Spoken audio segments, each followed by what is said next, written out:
What looked like a sea cucumber came to life when poked, revealing itself as some toothed exotic with sharp gills. A black drum had been making a croaking rumble in its throat and triggering great curiosity amongst the other kids surrounding us. And there were seashells galore, and old all-star cola bottles, flying fish and pisser clams, and flotsam from afar. Noni, her black slacks rolled up, walked in amongst the catch with a stick and a bucket.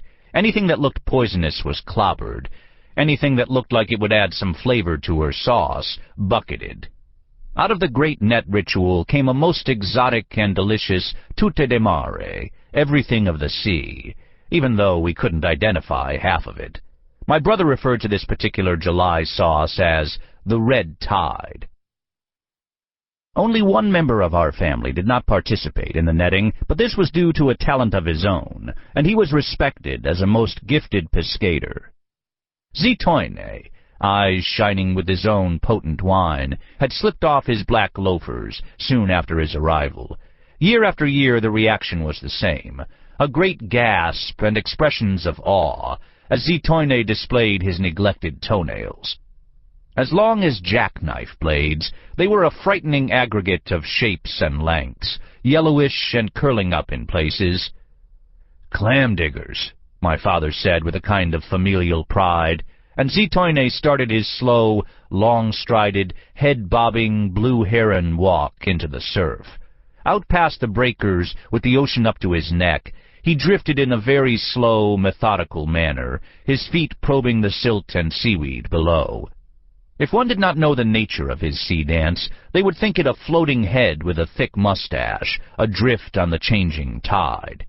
Whenever his remarkable toenails dug out a cherry stone or a quahog, he submerged and stayed under until he secured the clam. After 3 or more hours he returned to shore, with his neck sun-dusky, blowing salt water from his nostrils with a mulish honk. His gathering basket was his swim trunks, and they bulged and sagged, clams rattling with every long stride. This, I'm sure, seemed a foreign ritual to the other kids, but to me it was as normal as making sandcastles. A fine moment it was when Zitoine stepped onto a spread bedsheet, inserted his thumbs in his waistband, and tugged as he shook his legs. First the left, then the right, and clams dropped to earth with a sound like castanets.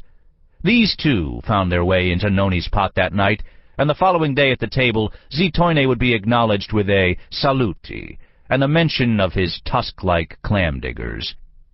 For us Ponte Landolfesi, these were times of emotional and physical solace, but they were also, for me, times of strange displacement.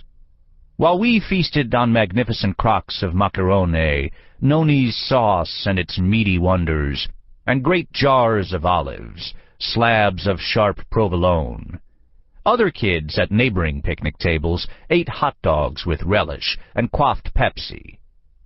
Sitting there between my father and Goomba Rocco, lost in the passionate Italian conversations, I felt like an American kid trapped in the camp of a foreign faction, like Will Mummy from Lost in Space, time-traveled to 18th century Europe. Noni looked at the Americani children at the next table and whispered with compassion. A hot dog was child abuse to an Italian. You were starving the poor freckle-faced kid.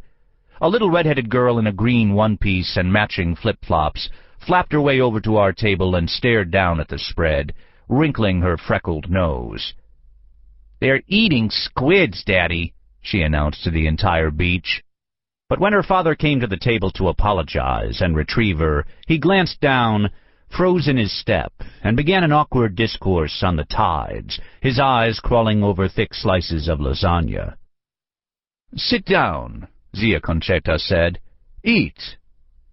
I never saw a man shove his daughter toward the waves and take a seat so fast in my life. Maybe, I reasoned, there'd be an extra hot dog left over at his table. Danny Boy ate a quart of everything and placed the blame on Stanislavski. Preparing for his role of Narrator, he explained to Cousin Pina. He then sat alone on a blanket, his belly turned toward the sun, and his thoughts hidden behind Ray-Bans and his Super 8 camera. He was filming the beach event. Watching him, I noticed he had that snake-bit look again, hung over and oblivious to the comments being made about him by Gumarosa. Noni defended him, saying that the Malocchio had done a number on him, and he needed time to rest. "Nunzio!" Grandpa sang to me from his lawn-chair throne. He was wrapping netted fish in the Sunday paper as quickly as my father cleaned them and Noni inspected them. I came over in my skinny jaunt, nothing on but colorful baggy swim trunks and my golden horn fetish. With the sun browning my back, I knelt at Grandpa's sandals and helped him wrap our bountiful catch. My father seemed at peace with the ritual, far from the junkyard and whatever secrets he may have been harboring. And so I, too, found peace in it, not daydreaming for once, but making a true effort at wrapping fish for the family food cache. However, an allotment was made when we got to the comics, and I scanned a little Beetle Bailey as I encased a black drum.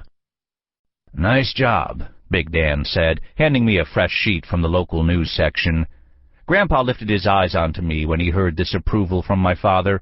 He smiled. I could tell that he was feeling secure in his belief that summer labor would make a man of me. As I slapped an American Sandlance on the newspaper, my eye caught a bold headline, "Indians to Stage Claim." "Hey," I said. "Hey, Danny."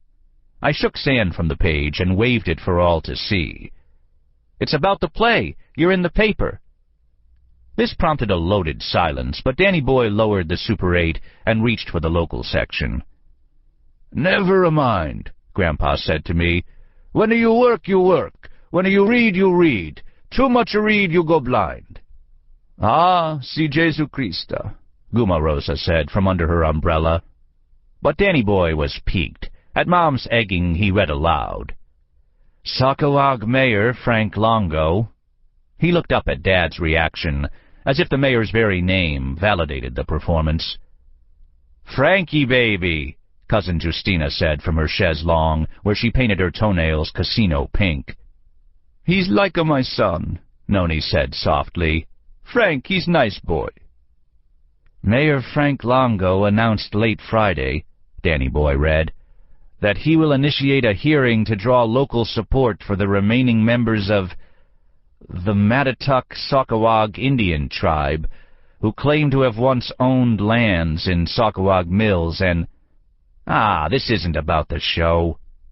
He dropped the sheet of paper. Grandpa reached for it, intent on wrapping a sandlance, but I pulled it free and footed into the open sand. "What show?" Pina Maria asked glibly, picking cream from a cannoli with her long fingernails.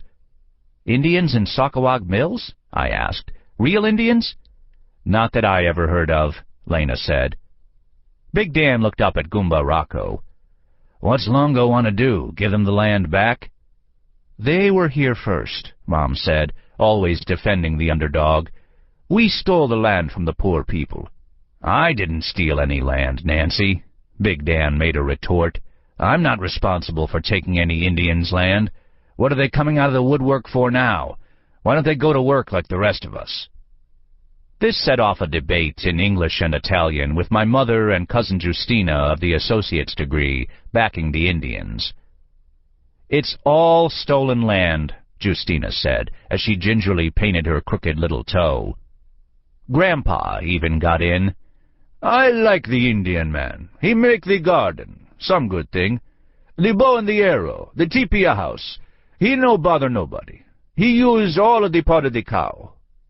"Yeah, Pop," my father cut in, "but that's a long time ago. We're going to go back in time now?" Noni did not know what American Indians were. She thought we were speaking about gypsies, Singara, and so she crossed herself. Being well read on the subject, and an Indian at heart and hair, I stood and faced the picnic tables. "This was their beach," I said, "and their fish." "What?" Dad asked. Our picnic area grew quiet. "All of it. We came in and killed women and babies and poured boiling soap inside them and just took it." "Wait a minute," Dad said, turning from his squat over a blackfish. "Who is we? What's this we took the land?" "Columbus,"